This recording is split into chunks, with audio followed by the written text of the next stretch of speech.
Hello.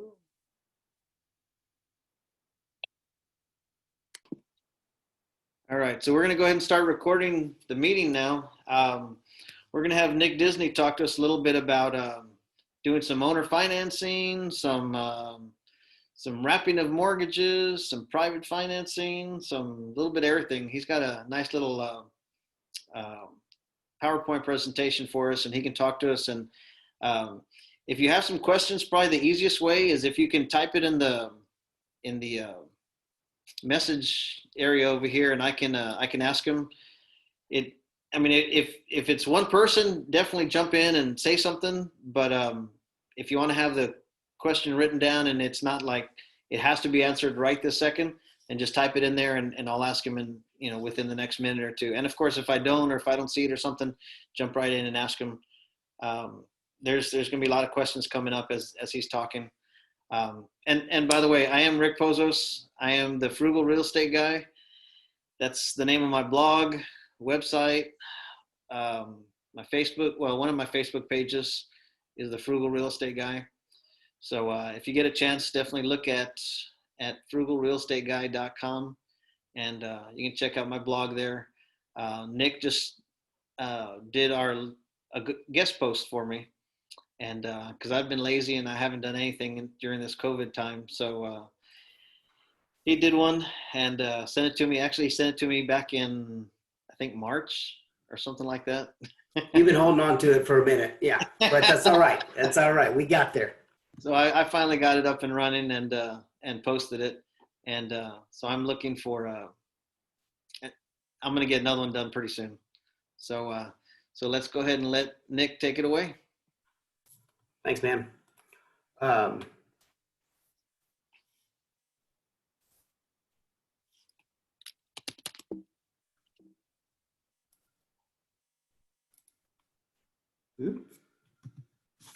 right, so my name is Nick Disney. I'm a super laid-back guy. If you have a question, just ask it, or if there's a whole bunch, the chat is perfectly fine. I don't think I can see it right now, but you're not going to offend me. I'm open to any questions. We all want to learn. We want to get a little better. If I know the answer, I'm happy to share. If I don't, well, we'll just have to figure it out together. But I'm a single family real estate investor. I don't do the multifamily stuff. I'm not against the multifamily. It's just not where I focus. Mostly here in San Antonio, and then some of the surrounding areas have some owner finance and some rentals in the lower valley, and a few kind of just sprinkled around the outskirts of San Antonio where, just things that just came up that were too good to pass up on. Probably started about 10 years ago. And over that time, it's turned into owner finance and then the rentals, wholesaling houses. And obviously we all got to flip houses just because it always seems like a great idea. But I have my own thoughts on that. But my business overall is focused on creating long-term positive cash flow. I love cash flow. I'm super passionate about it. It is like the one driving focus of my business. Like, what are you trying to do? I'm trying to make cash flow. Even if I sold a house or wholesale a house, the whole reason was to do something to create some more cash flow. But today, we talk about owner finance. So we'll cover just kind of the top line part because some people know a little more than others about owner finance, but just keep it really simple, right? So I want to be the investor. I'm going to sell you a house. I'm going to sell you the house, but then I'm going to carry back the note. I'm basically now your banker, okay? So somebody's going to give me a down payment, and then we're going to negotiate terms, and then they're going to make monthly mortgage payments to me. I'm their lender. They own the house. Okay, not all bad. Where it works well and where it works is about pretty much the only place it works is you're creating a win-win spot, right? You get to create cash flow through monthly payments that you're going to get every month, and they get to be homeowners. Most of the time, folks that are looking for owner financing are not going to be the same folks who can just head down to Wells Fargo and get a mortgage. And it's not all that they have terrible credit and they've ruined anything, but any contractor, any person without a lot of credit, or any person that's had a few hiccups, really can be really tough for them to get a home loan. They're looking for other options. You can definitely create a win-win. Typically, when we owner finance, this all does become relative, but the interest rate is going to be a little higher. We are accepting more risk because we are taking someone who couldn't qualify for a traditional mortgage. Typically, we're in the 10 to 11.9% interest range, depending on the deal, the price of the deal, and how all the payments are going to work out to make it work for everybody. So you don't own this house anymore, right? You get a piece of paper. You get a piece of paper that says someone's going to pay you money. And if they don't, well, there's another piece of paper that says basically you have the right to reclaim this asset because they have not fulfilled their part of the deal. Where, there's a lot of positives to not having it, right? You don't have some of those headaches that come along with, say, a rental property and create cash flow, but you don't have that asset, that long-term asset. So you need to kind of play out what your goals are and why are you deciding to do this. You don't want to owner finance just because you can owner finance. You want to owner finance because that is like the perfect piece of the puzzle to your ultimate goal. Now, we carry back the note. So we created this note. So now we have a few options. You can keep that note, which is what I like to do because I love positive cash flow. So I want Rick to pay me every single month for as many months as Rick wants to pay me. I'm more than happy to take his check, right? You can sell the note. You're probably not going to sell the note for face value. I'll be very surprised. But at a discount, you sell the note and you take the cash. You can also leverage that note. So if you have this note, the balance on the note is $80,000. You can then leverage that note, okay, to get cash to buy additional properties against it. You usually can't do a one note. You usually have to have kind of a package of them because most places won't do it just for one. But if you have a private lender, well, then you can work out any deal that you would want, right? So why do we want to do this? All right, we want to be real estate investors. That all sounds great. Most of what we hear is, okay, let's go buy a bunch of rental properties. I like rental properties, so don't get me wrong. But we're trying to make cash flow. If that is your focus, that's why we're going to go owner finance a property. So you're getting your cash flow in the form of the principal payment and interest payments. Most of that's going to come in the interest, obviously. We've all seen amortization tables, and so we're getting most of that interest coming back. What's the other part? The lack of repairs, right? If Xavier's toilet breaks, he doesn't call Wells Fargo and be like, hey, toilet stopped up, come fix it. You would never do that. It's your house. You got to fix it, right? Now, the other part that can be an advantage is you're not paying taxes and insurance. You're still going to manage that a little bit, but anybody who owns property, especially in Bear County, has seen their taxes go up and up and up. And that's not a factor that you're going to put in here because, again, you don't own this property. You're not responsible for the taxes. Insurance prices go up. You're not responsible for that, right? You are the lender. You're going to manage. You're going to make sure they pay their taxes and pay their insurance, but you're going to manage that they're having principal and interest. The other big reason is scalable cash flow. This is the reason that I personally got into owner finance. As you build a rental portfolio, it's great. It's absolutely not, there's no negatives to it, but each one takes a little more time, a little more activity. There's a few more things that you have to manage as you're trying to create cash flow. If you have a good performing note, you don't do much, right? I get an email that someone paid me each month. Cool. And then I don't do anything else, right? Especially when you have those notes serviced by a third-party company, which I would highly recommend, and we can definitely get into later. But when you have a quality note that you've created, and you've created this win-win situation where somebody likes their home, wants to be in their home, and just like you guys pay your mortgages every month, these people pay you every single month. There's not a whole lot of activity for you to do to get that cash flow, where even if you have a great rental, you're going to have turnover. You're going to have a bad tenant eventually. You're going to have repairs that need to be done with the property. That's just part of being a landlord. It doesn't make a landlord bad. It's just a different way to do it. And it is a great idea if you're idea is just cash flow, to really look at, well, maybe I want to add some notes into my portfolio. How would that look? How would that benefit me? And how does that fit into my overall plan? Now, here's the other reason why. Okay. So I just use this example because it's very doable in Bexar County. It's very doable San Antonio. I've done it in the Valley. I haven't done it in McAllen, but I've done it in Lower Valley. So we're talking like Brownsville, Harlingen, Yosemite, all the small towns in there. So we're going to find this property. We're probably not finding a high-priced stone oak property, or, we're probably not looking for $300,000 properties. We're looking for a property through our marketing, how we find our deals. And so this is an example of a property that I bought close to Lackland.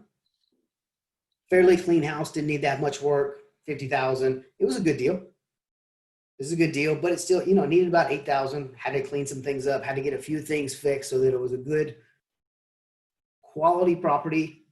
Not a lot of bling, but plumbing works, roof works, foundation's not all messed up. Solid home like you would have as a rental in this neighborhood, right? Okay, so we have a 58 in this guy. Put it up, sold it for $99,500. Okay, 10,000 down. 99.5 was standard, would be the comps. It was the market value of the property. So we got our 10,000 down. Typically, in terms of owner finance, when you say 10,000 down, it's not 10,000 down plus closing costs. That will be their all-in price. So really, they had about 5,000 in closing by the time they had that in their prepaids. So really, about 5 comes back to me. Sold that one at 10.3% interest. Okay, that's pretty good. Monthly principal and interest, $895, right? So I want to see $895 coming every month for the money that I have tied up in there. So annually, we got $10,740. Okay, so that's what's coming in from doing this deal. Pretty good. We got 58 in it. Get $10,740. It's not all bad.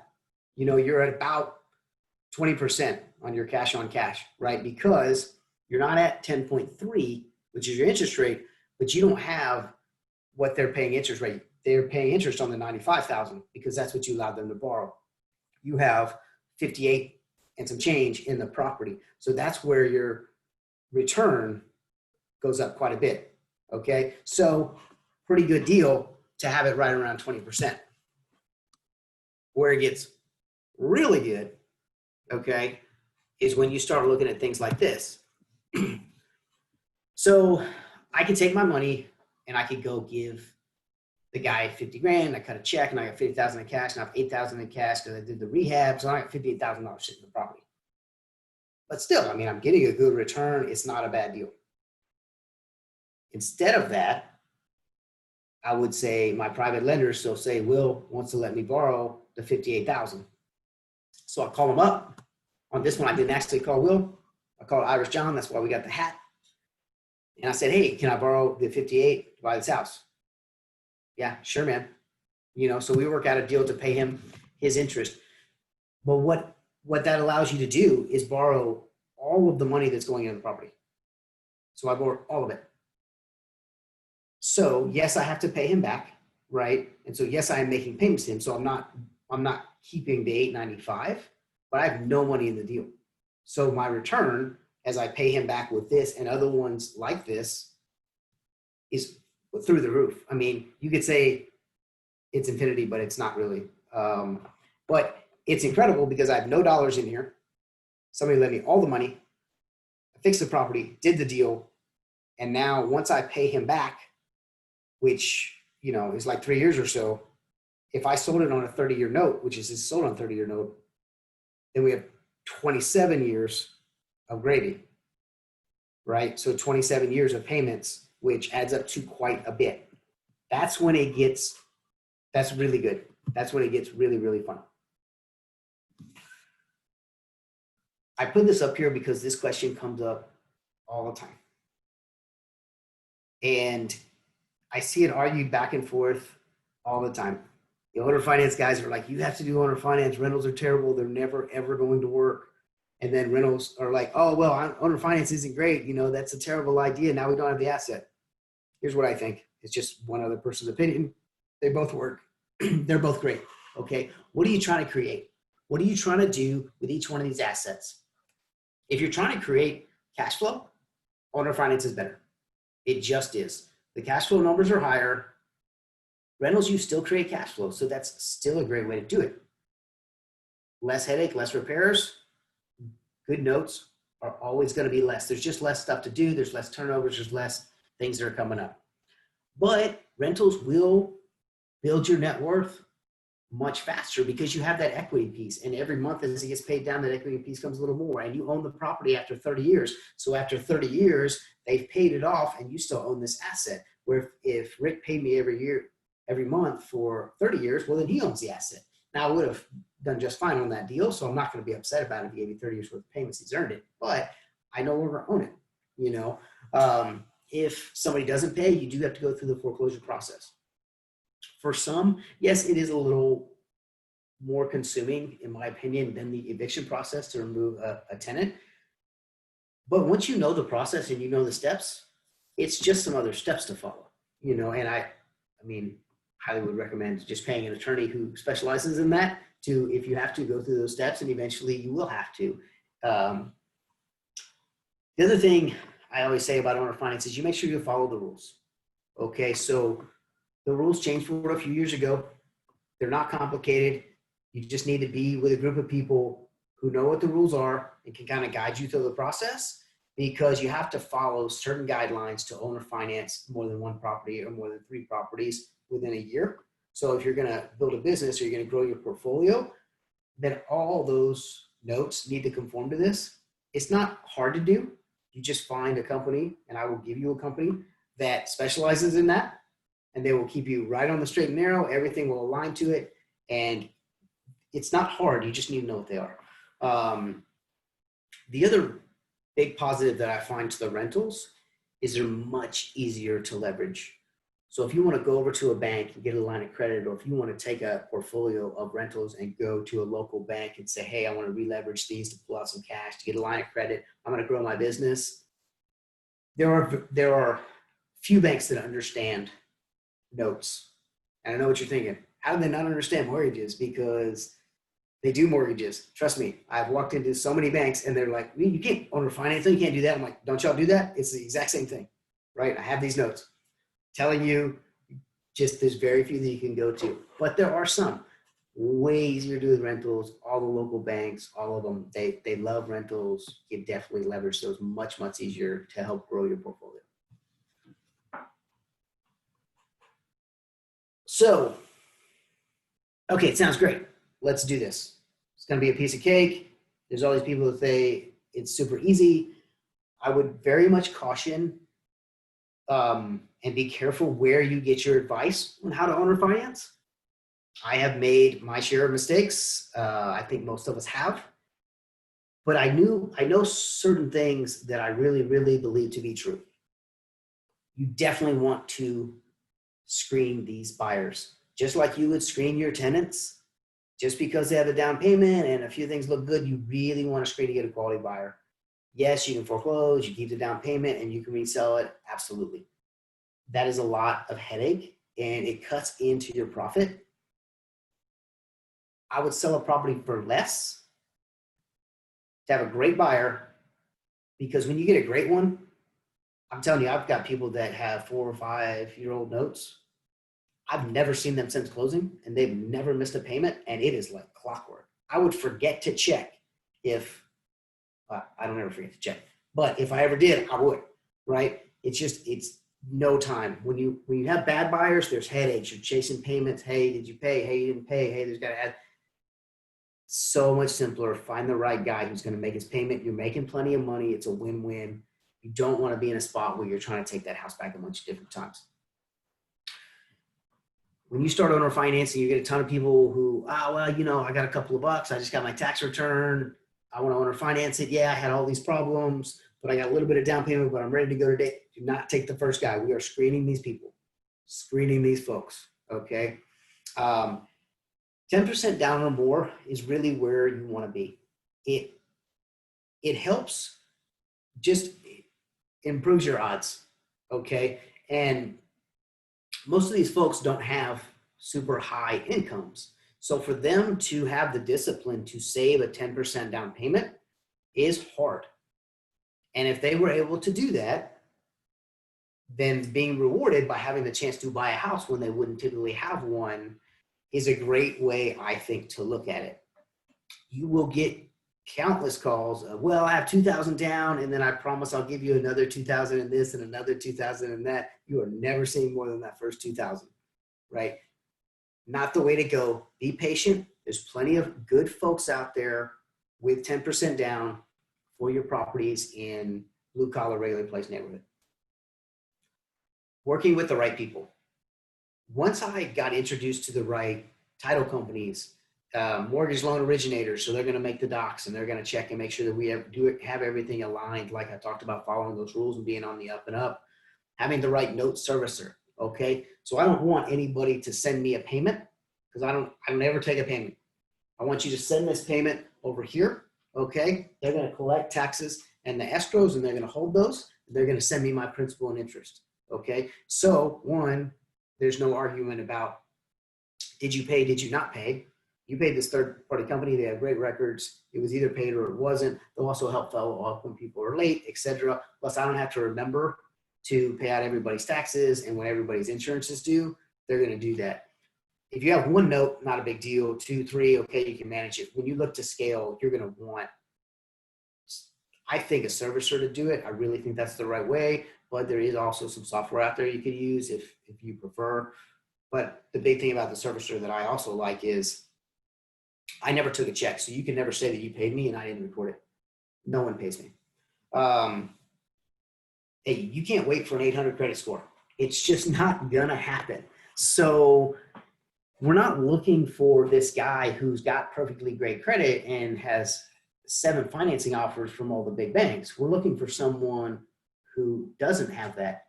There is a huge difference between no credit and bad credit. There's a whole set of people who they paid cash for their trucks. They've never had a credit card. Everything is paid for like that. They have no bad credit, but they can never go to a bank and get a loan because they have no good credit either, right? That person is way different than the person who has, late payment, no payment, default. And if they've been foreclosed on before, it's a hard out. It's a hard pass. That's it. Note servicer, we talked a little bit about that. Do not make up your own rules if you're going to do more than one. If you just do one, or if you say we're owner finance to an investor, you can kind of do whatever you want, but make sure it's not an owner occupant. Otherwise, you really do need to follow the rules. If I was to owner finance a property to Rick, I can write it up for 35% interest and 1% down. I mean, you can pretty much do whatever you want because Rick as an investor is supposed to know better. It's your business. Treat it like a business. Yes, it's their home, but they agreed to pay the mortgage. You gave them a house. They need to pay it. If not, there are certain timelines. Follow your timelines. Stick with it. Being lenient, I have not found to pay off. Just tends to burn you a little more. So you don't want to continue to just let things go. Other than that, you can be super successful creating 1, 2, however many notes that fit your goals each year to grow it up and really start to grow your cash flow. For me personally, I like it with the rentals so that you kind of can get a little best of both worlds and to grow them together. If you're looking for me, that's me at the website, sellmysanantoniohouse.com. That is where I source the majority of my deals. Feel free to check it out, click around, do whatever you want. Don't steal all the stuff on my website. I'm just kidding. If you want to get a hold of me, if you have a question now, later, you think of one later, feel free to email me. If I can answer it, I'm happy to give it a shot. Or if you think that we can do anything together, if you found an extra house that you don't want, that's in a neighborhood you don't want, I like those neighborhoods that you don't want, feel free to give me a shout, my phone number, email. Your screen went off. My screen went off? We don't see your screen anymore. Uh-oh. I can see it. Oh, yeah? Yeah, it says I'm sharing. I don't know. But Facebook.com, sell my San Antonio house for cash. Oh, there you go. I've been trying to get better at the social media forever. So if you guys feel like it, I'm trying to get better. If you want to like it, share anything on there, it does help me out. But there is no pressure on there, and it'll at least keep me honest to try to check the thing. So, anybody got any questions? Anything single family that I might can answer, or owner finance related? Fire away. You're not gonna hurt my feelings. And if I don't know, well, I'll just tell you. Hey, so because of the moratorium, does it have a big impact on your business? I'm guessing yes, but how big is the impact? So the impact on my business currently is twofold. Most people want to pay their bills. Most of my tenants want to pay their bills. So most people are paying. We do have some folks who have lost their job. I mean, these are legitimate. Like I've seen where they've got let go. We're going to try to work with them because they're trying still to pay, but some of it's coming in a little slower. Some of them are struggling a little more than others. People that have been in the property for a while, it is their home. And most of them that were good paying homeowners before are still doing it, or still doing everything they can. If they're doing everything they can, we'll work with them. Luckily, San Antonio has a couple of programs where people have been able to get a few months. The part that has been impacted is where we have, I mean, as hard as I try to pick the right person every time, like I want everybody to succeed, not just because I'm a super great, nice guy, but also it's so much easier on my business if they will just pay the bill and be happy and live in the house. Sometimes there are folks, you're not always going to pick the best person. And so the recourse there is to foreclose. What happened with this is where the foreclosure auctions stopped taking place, even though we had some people that were already a month, 2 months behind that had nothing to do with COVID. We have no recourse to legally take back that property. So they've been leaving for free for months and months. And at the end of the day, somebody's still going to have to pay those tax dollars, right? It's me. They stopped paying their insurance. Now, as the lender, you can place insurance on the property, but they're not paying me back, you know? So don't have a ton of them. Most people are good, right? And we do try to pick a good person, but I've got other ones that are just sitting there and we're not getting paid and the bills are running up. Fortunately, I have other properties that help offset that. But that has been the two spots that it's not devastating, but it's definitely hurt the business. Okay, thanks. Of course. So how many do you think are, I guess, a percentage or a 2 versus the other 20, or what's kind of the number? How many are not performing versus how many are performing?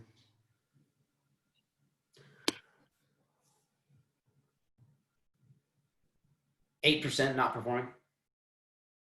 So typically, but typically, I mean, when I say I do not take the first guy, like you are going to qualify, you are going to have a down payment. I am going out of my way to sell you this house. You will be happy and I never want to see it again. And everybody's happy.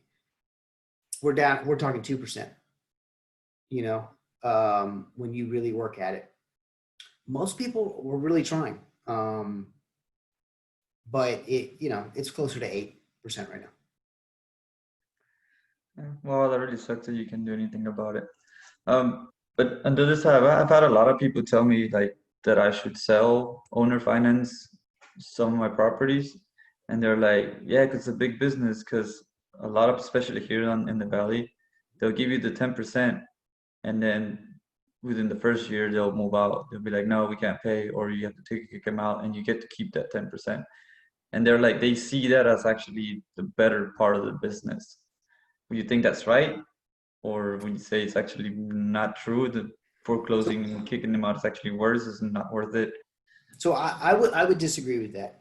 I would tell you about 3 years ago, the rules changed with owner finance. It used to be the Wild West. I could take 15% down from you and foreclose 2 months later, and I could sell the same house 5, 6, 7 times.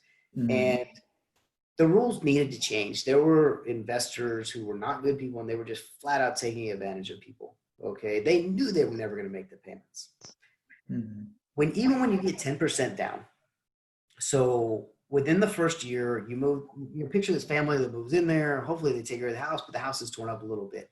So we did 10%, and it's going to take about, if they just give the house back, that's one thing. But typically we're going through the foreclosure process because we want all the liens to be wiped off and everything else, right?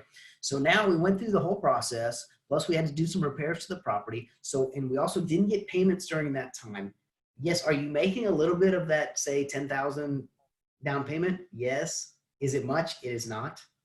And so that's why I really say buy the property right, sell the property to the right person. And I'm telling you, you'll turn around and it's like, I forgot, but this guy has been paying for 4 or 5 years in a row. I mean, clockwork, boom, boom, boom. And the Valley's a great spot to do it, man.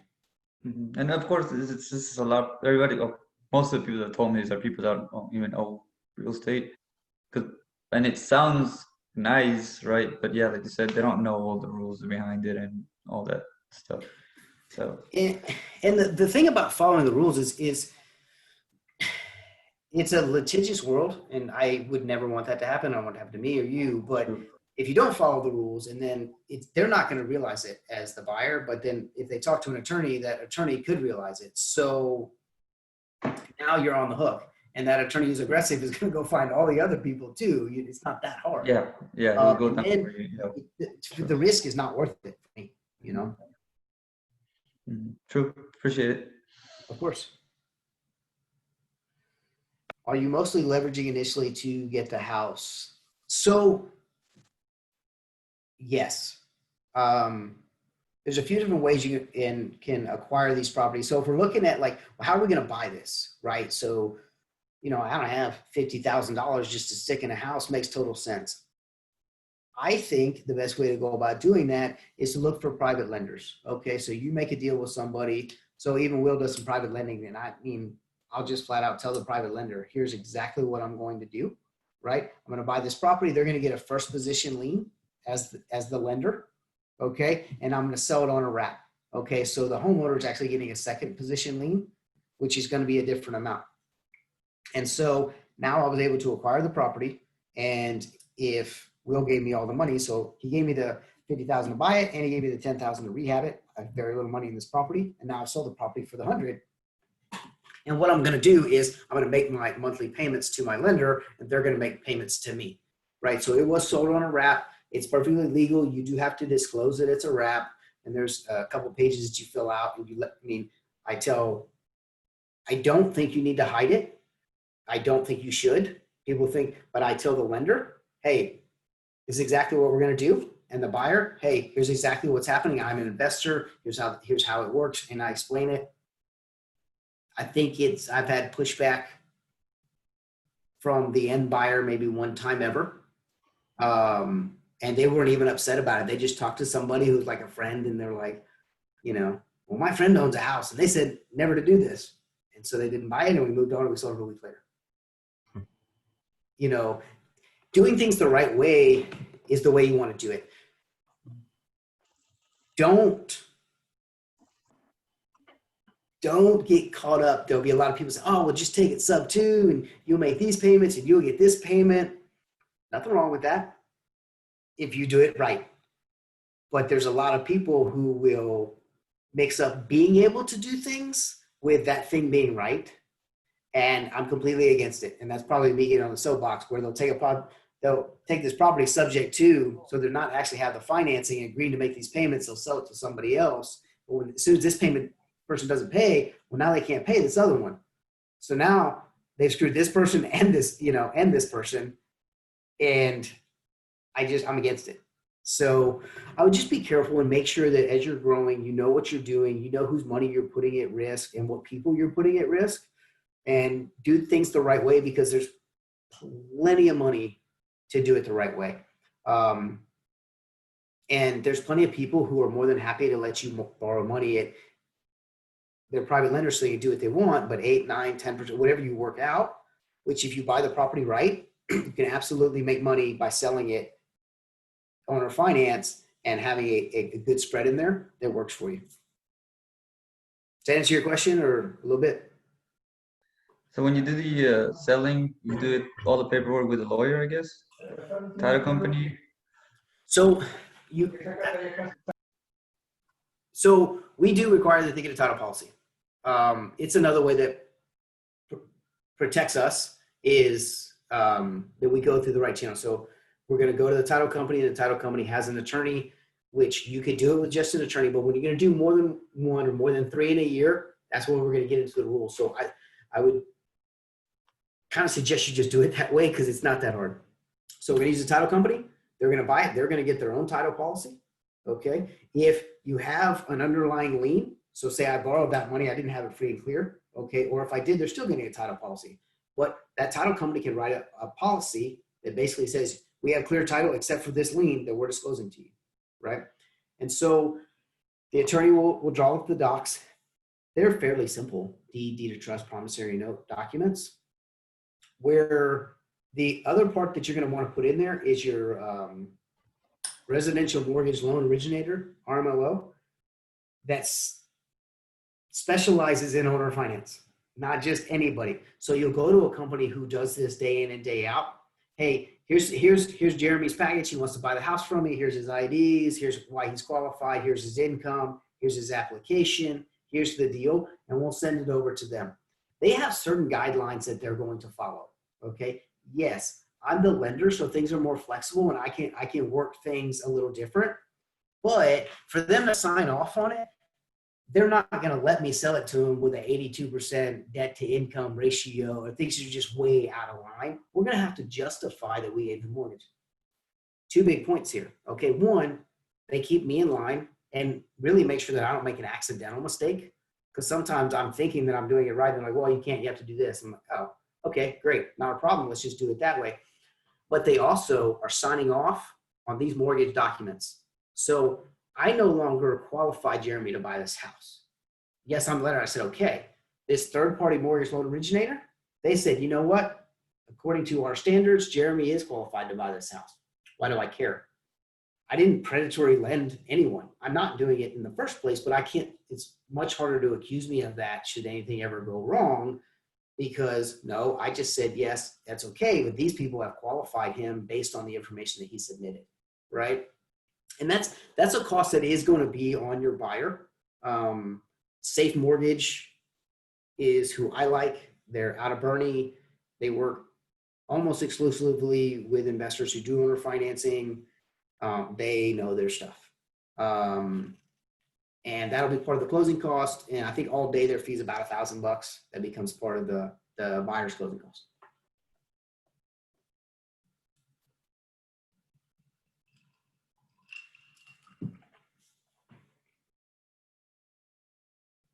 Hey, so do the buyers pay off early and then refinance into a conventional loan, or do they keep Almost just never. paying a 10% interest? Almost never. For me, I'm good either way. But it's very rare. The only times where we see that they actually are able to later get a loan, because if they could go get a conventional loan, they're probably going to do it to start with.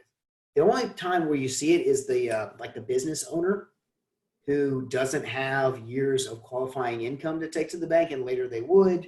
And if they want to refi it, at the end of the day, as the investor, am I mad? Well, that house example, I had $60,000 in the house. We sold it for $100,000. He's basically paid me 4 years worth of interest payments, very little principal, and now I'm taking this big chunk. I'm not mad at anybody, right? I'm just going to go do it again. I do have some that will aggressively make extra payments.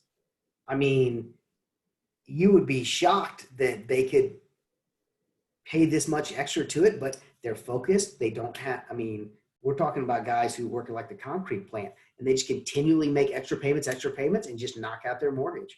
And if they do, I got to be happy for that guy. You know, I mean, Amaya, vente aquí. Maya.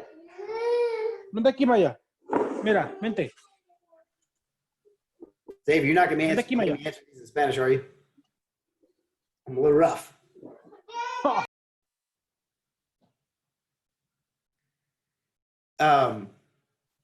But it doesn't happen too much. If you wanted to sell your notes, you can absolutely do it. Okay. If you have a good quality performing note which means you have several months of seasoning. Okay? You can sell them right out of the gate, but you're going to have to discount them more. Okay. But then if you can document that this person has paid you 6 months, a year, 2 years, after 2 years, we have a very, very low default rate. So let's say that after a while, you've got these payments, but it's been 3 years. I mean, you got this great person. For me, I'm hanging on to this note, but you're like, you know what? I want the cash. We want to go to Hawaii.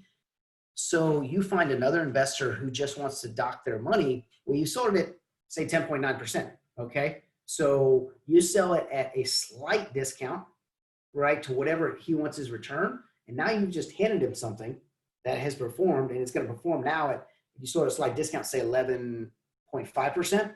Great investment for this guy. He's got 3 years of track record of these folks paying, so there's no headache.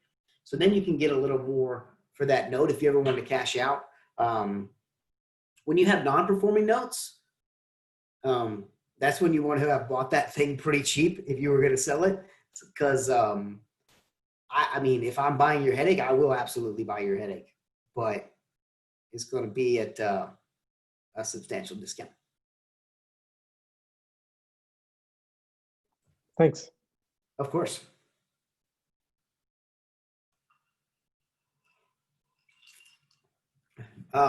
And if you guys got other questions that aren't owner finance, I got 2 or 7 rentals. We can talk about that. We can talk about finding deals, whatever you want. I don't know what's going to help. If there's something you guys are stuck on and me and my buddy Rick can answer it.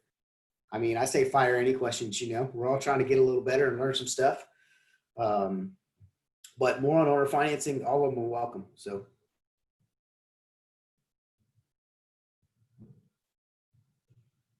Or not. I'd love to ask another question. Yeah. Started the introduction, but I was cooking dinner, so really didn't really jump into it. But so my dad and I, we're both from San Antonio, and we're trying to get back into that real estate market because it is pretty good. I live up in DC. Essentially, I'm trying to figure out where to buy in San Antonio and what to invest in. And my thought process would be to look at the downtown area and do more of a short-term rentals in that area. So I was just trying to, if anybody has any thoughts on, you know, how that area is doing. Obviously right now it's not so great because of the situation, you know, just with people not being able to congregate indoors or whatever the rules are there. But it probably will come back, and it'll be in some sort of form. So tourism and conferences will definitely come back. Sports games, the Alamo Dome, that will all be there. So there will be a draw there. So kind of right now is the time to get into the market and then figure it out and then get it going and be ready, poised and ready when that stuff comes back online. So I just kind of want to get a little bit of understanding, like, how do you feel, or how do people feel about the downtown area? Things to look for, things to look out for. I guess maybe just from a rehab perspective, if it's hot, or, you know, if there are opportunities there. Or if you know any wholesalers as well, because I can't knock on doors. But, you know, if maybe someone brings something to me, I'd be open to hearing about that. So I don't do short-term rentals, right? I'm not against short-term rentals. It's not my business. If somebody knows more about that specifically, I would totally encourage you guys to jump in here. What I would think about is why the short-term rental, like, why is that better than other things? If you have a reason, absolutely. Yeah. So my thought process was, first, you know, find a place. My dad really wants to fix and flip. So that would be the first case. Second case, I would more want to go along the lines of, we burr it and then long-term just rent it.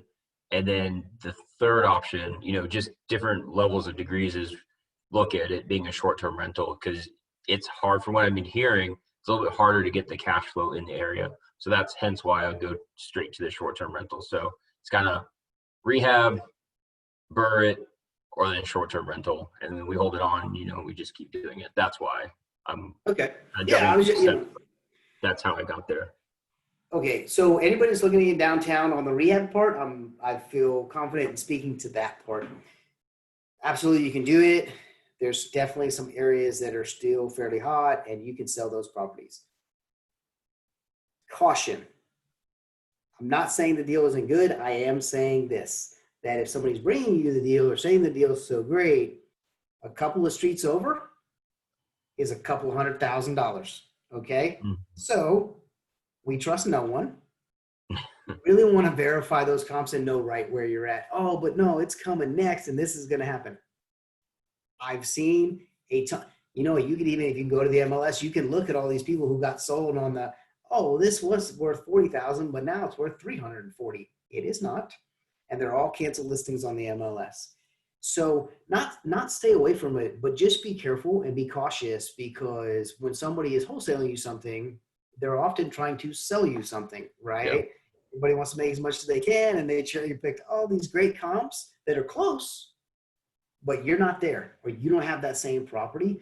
So just be really careful on the comps over there, and you can hit a home run with some of the bigger square footage properties, but you are taking more risk with those. They don't sell as fast. You are taking a lot more risk. But I went and looked at one today. It's in a pretty good area. It's right over there close to downtown. It's on all the streets that are named after the different states. Mm-hmm. I'd buy that house in a heartbeat if I can get it at the right price. They've rehabbed the two houses next to it over here, one across the street, not all of them yet, and then one right around the corner. So I'm not the one guy who's trying to sell the gem in around 7 teardowns. And I've got real good comps that are right there. So just really pick and choose, but if they're there, that's where I would be cautious. For you and anybody else, long-term rentals, pretty much anywhere in San Antonio, you're fine. You know, I stay away from the higher price stuff, and that's not my business. So I would say anything 180,000 and below, you are fine. Okay. Right. Absolutely rent it, and you can find a good tenant even if it's in a lower price. Marvin, that's I had one suggestion, if you don't mind, on the short term, and that's not our business either, but just an idea. It's not downtown, but I've known a few people who pre-COVID were doing well near Lackland. The price of property is really low, and they have one graduation per week all year round. So you've got low property values, but a lot of people coming here for a specific purpose to see family members graduate basic training. And I think that's been on hold since COVID, but I think it's possibly, you might want to look into the status of that. But I always thought that was kind of interesting, because you could maybe have a low vacancy and a low cost property and just target those families coming in to see people. Yeah. I saw that too. I figured the play in San Antonio was the Lackland and then also tourism, but I felt like the Lackland, it's more of, you know, those people are coming for a reason for graduation. Is it was kind of harder to like do a markup, do a premium on them, because they're probably just going there to watch the graduation and then, you know, just be there, versus the tourism or the conferences. They kind of have a little bit more dollars to spend. Maybe, but yeah, know, maybe that may be true. I just want to. That may be very well likely. There's not a hotel near Lackland that I would want to stay in, so I thought it was interesting. If you could provide a nice, safe home, you know, in that area, that might be a strategy. True. But we do have a ton of tourism, and downtown would be cool. I haven't ventured into downtown either for long term or otherwise, personally. Okay. No, thanks for that thought. I mean, you can make money any sort of way, but sure. Yeah. Absolutely. Good luck. Thank you. What do you think about the medical center district, like the medical center area? Honestly, I haven't put too much thought.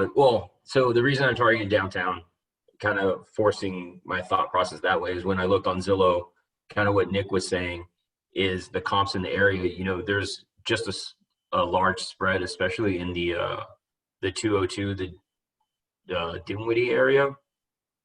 Some of these houses are going for like 170, but then comps in the area are going for like 350. And so that spread there seemed like pretty nice to me. I didn't really look at the medical center area, but that's where I was kind of thinking I could burr it, you know, get that rehab, get the appreciation, refinance it, and then either long-term rent it or short-term rent it, since it is in that San Antonio area. So just kind of juice the return a little bit more by doing the short-term rental. That's how I arrived at that. But yeah, I mean, I have no qualms with looking at it. That's just kind of how I'm targeting it, looking at it from a financial standpoint. Gotcha.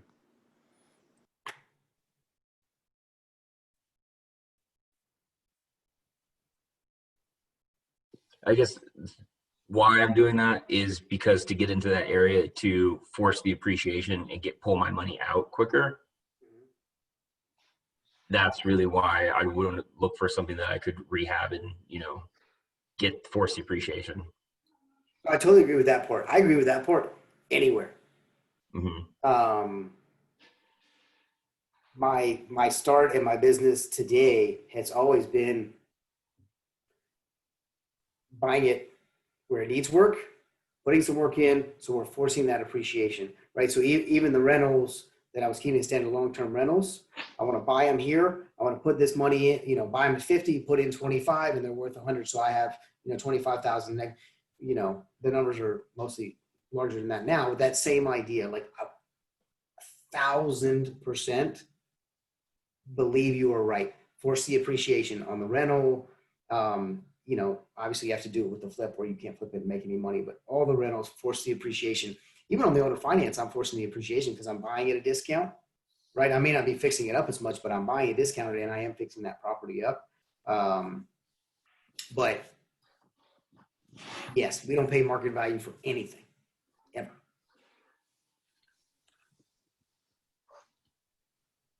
Awesome. Thanks, everyone. That's definitely something that a lot of out of city people, they'll go to a realtor and, well, is this a great deal? Well, it's 5% off of retail price, but you need to put 7 or 8 or 10% in repairs. So that kind of makes it not a good deal. So you're kind of overpaying for it. If you're going to look strictly on MLS, I would definitely look for over 100 days on the market. Stuff that's been sitting there a little while. They're probably a little bit overpriced to begin with. So, you make them an offer. You drop 10, 20, 30% off of their price. And then it's a little bit better deal. Or what else? Sometimes I'll look for the houses that are not, that don't have VA financing or FHA financing. It might be just conventional only. That means there's probably some things wrong with it, or they're not looking to do repairs on it. So again, it's a certain buyer, I guess, and it's going to take a little longer to sell it. So you come in there and you got your financing lined up and you say, hey, I can do this. I can close on it for you. And because of that, I'm going to drop the price a little bit on you. So you get a little bit better deal. But like Nick said, always with some rehab, you pay for the convenience of having a house that's already fixed up. You pay for the convenience of, Starbucks having a cup of coffee waiting for you. Hey, I need a coffee. Okay. A minute later, you got a coffee in your hand. That's $3-4. I laugh. I tell people all the time, when you make coffee at home, it's 25 cents a cup. You can get the flavored whatever that you want, the Colombian, the Venezuelan, the whatever kind of coffee you want with the hazelnut flavor and everything, 25 cents a cup at home. But for the convenience, it's a little more. Any convenience is going to cost you. So, yeah, a little bit of hassle with the rehab and inspections and everything. And that's where you're going to find some discount.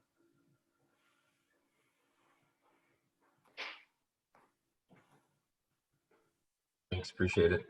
Some good advice there. Well, we are a little early, but I'm going to put the recording on Facebook on it's Basima Investments. If you're on Bigger Pockets, it's spelled on my profile. It's BELLIZZIMA Investments. So you can go over there to look at the recording, or if you want to refer somebody over there. So we'll have it on there. I haven't quite figured out how to put the chat on there, so so it might be on there or it might not be, but definitely the video presentation will be on there. And hope to see you guys next month, second Wednesday of the month. I'm Rick Pozos, Frugal Real Estate Guy, Nick Disney. Hopefully you got all his information. Nick takes a few calls here and there during the day. I work from home, so I can usually answer the phone. If not, of course, leave me a message and I'll call you back. I get so many crazy calls about your warranty and everything else. So if I see a number and I don't know it and I'm on the phone, I probably won't answer it, but leave me a message. Because if you don't leave a message, I'm probably not going to call the number back. But definitely call, leave a message. Any questions or anything?